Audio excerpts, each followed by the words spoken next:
doing, YouTube? It's Rinky Dink here. A couple of months ago,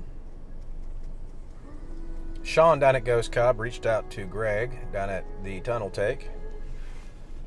And Greg reached out to me and said, hey, Sean wants to talk to you. Can I give him your number? And I said, absolutely. And then Sean worked his way around to giving me a phone call, told me he was doing a BoxPass, and that he explained it to me and asked me if I wanted to be involved, and I told him yes I would, and here I am. The BoxPass has commenced. I can't remember if I'm 3 or 4 on the list, or 5, whatever it is. All I know is it's going to Greg down at the Tunnel Take next, and I've already reached out to him, and I've already put the box and shipped it this morning, and I sent Greg the tracking number. And I'm doing my video now because it's time to do my video, and I had to ship it already because if I didn't ship it today, I wouldn't have had time to ship it until next Saturday, and I didn't want to do that. So I'm smoking some Haunted Bookshop. This Haunted Bookshop is from 2020. It was the second or third blend that I purchased. I'm pretty sure it's the second. Could have been the third. The first 3 blends I purchased was Cult Blood Red Moon was number 1 for sure.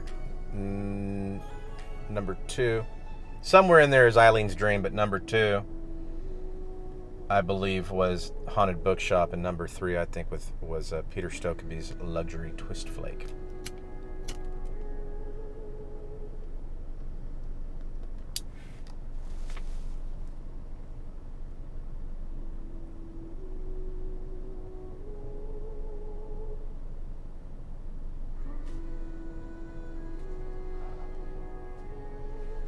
Anyways, this was 4 years ago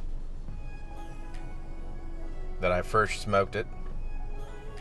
Since then, I've smoked a many cigars and a many different pipe tobacco blends, and it's been a unexpected journey in the sense that I didn't expect. I smoked cigarettes for 20 years, and I didn't expect the evolutionary arc to be so broad. I didn't expect that at all. I figured I'd start pipe tobacco smoking, and I would like what I would like, and I would dislike what I would dislike. I had no clue. I mean, the best thing to compare it to, I suppose, is like whiskey or something. It's that complex. It's that unique. I didn't expect that.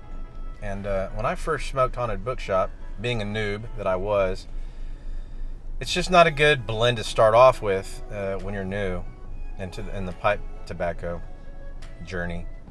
And it was very reminiscent at that time of cigarettes. And I don't get any of that now. Now recently I've done some Boswell's Burley blends and some LJ Peretti's Burley blends. A lot of the LJ Peretti's, admittedly, I didn't care too much for, only because they tend to lean, well, at least the ones that I had were very florally, which I do not like. This is just nutty and creamy, and I like this a hell of a whole lot more than Blackjack. It's a very good blend, so there you go. 4 years later, smoking the Haunted Bookshop and loving it.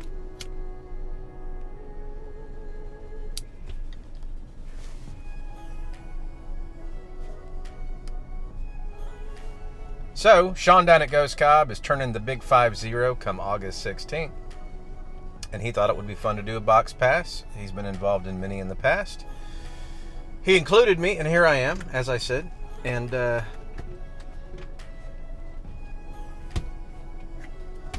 have to wish him a happy birthday come August 16th.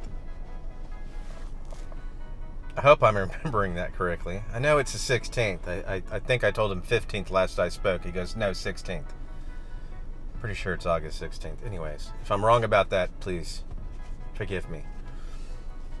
So the rules of the game are, I am to show you what I took out, but I can't show you what I put in, and I certainly can't show you the contents of the box. The other blends that I'm not going to take.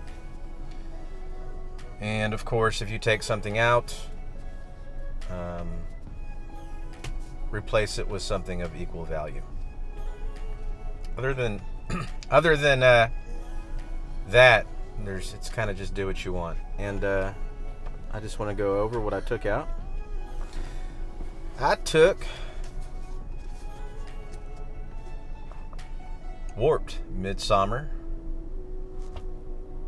I've smoked the Red Hunt from them, and I've wanted to try all their blends. So this is my second Warped blend. I guess it's like a collaboration with C&D or something. I guess C&D blends it. I'm not exactly sure.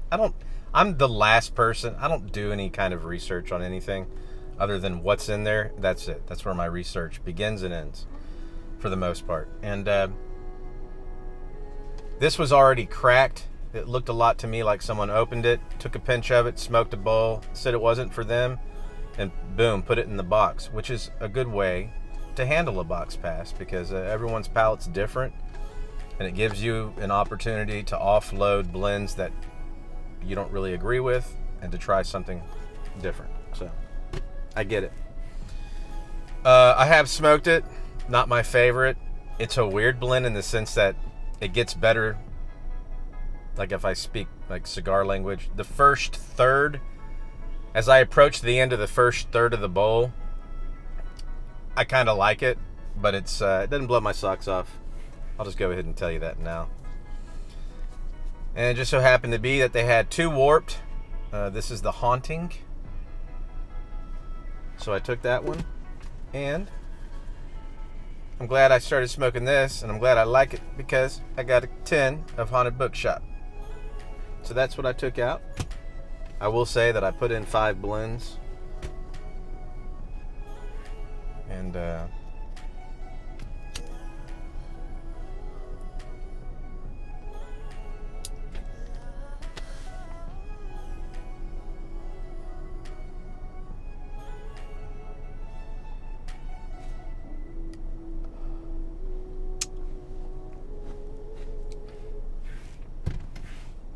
I like a BoxPass. It's a good way to try different tobaccos. And thank you for including me, Sean. So, what I'm going to do is I'm going to put Sean down in the description. If you're not subscribed to him, go over there and do so. And of course, I've only got like 150 or so, 145 YTPC subscribers. So most of you probably know who Ghost Cobb is, but if you don't, go give him a look. He's great people. We talked on the phone for a little while. And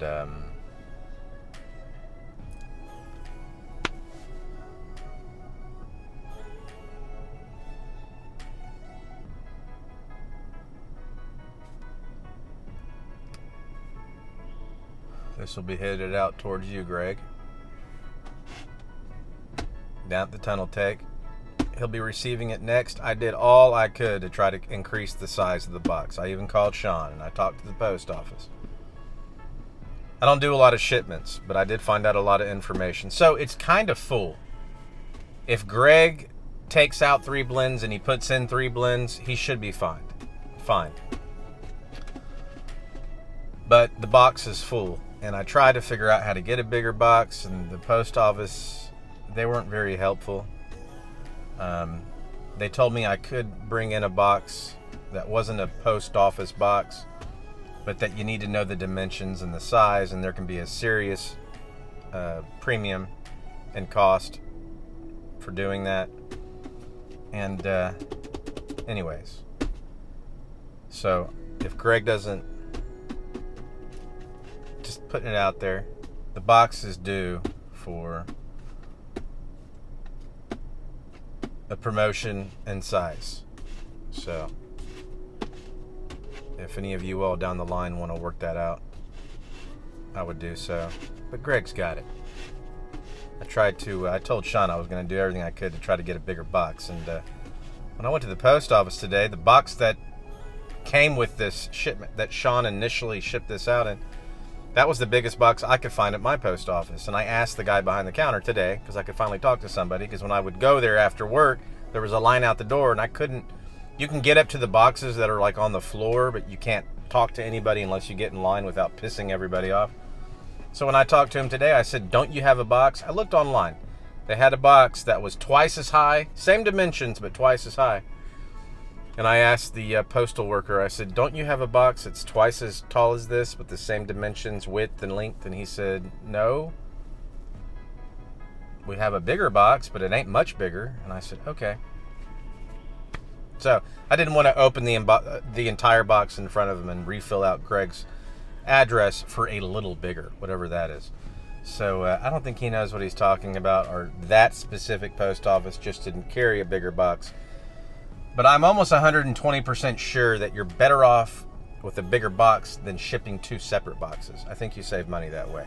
I don't know. I could be wrong, but it's all a mystery to me. I don't know the size and the dimensions, and he told me you have to know about different states will accept different sizes and dimensions, and other states don't. Louisiana, for instance, is a little different than Texas. I don't know.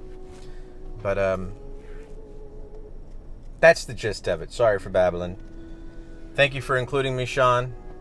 Greg, this is on the way to you. And you all have a lovely weekend. I'll talk to you later.